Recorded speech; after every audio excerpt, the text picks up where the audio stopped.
की मी एवढा चांगला घरातून असून ओके मला एवढी प्रॉब्लेम येते इन टर्म्स ऑफ कास्ट आणि माझ्याबरोबर एवढं भेदभाव होतोय.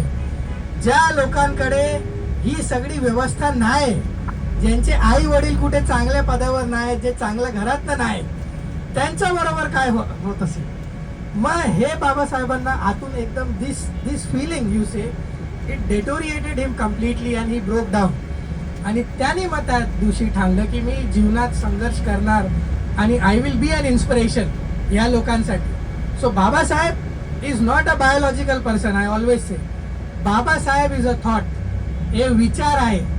माणूस येतो जन्माला आणि त्याची मृत्यू होते, पण विचार एखादा येतो माणसाच्या जीवनात, तो विचार कधी संपत नाही. बाबासाहेब एक विचार आहे. He is a thought. Just like Mahatma Gandhi आले, ते एक विचार आहे. माणूस शरीराला मारू शकतो पण विचाराला नाही.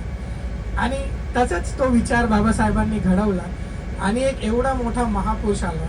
त्यांनी, आता मी कॉन्स्टिट्यूशनचे तुम्हाला काही अर्थ पण समजवेल, जे बाबासाहेबांनी 1930 मध्ये जे नेहरू रिपोर्ट पहिला जो आपला संविधान आहे ओके, जे ड्राफ्ट केलेला आणि त्यामुळे एक मोठी चळवळ उडालेली.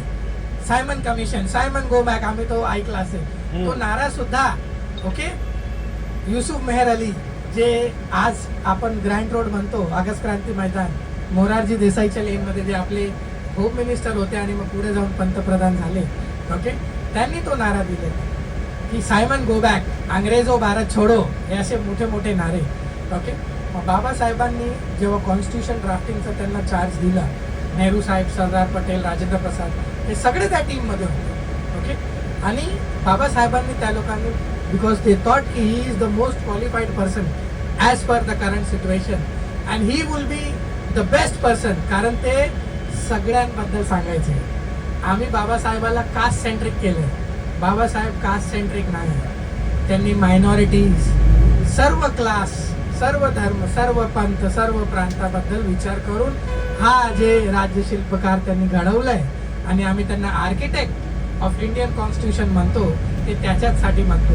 He is the father of Indian constitution and our first law minister also okay.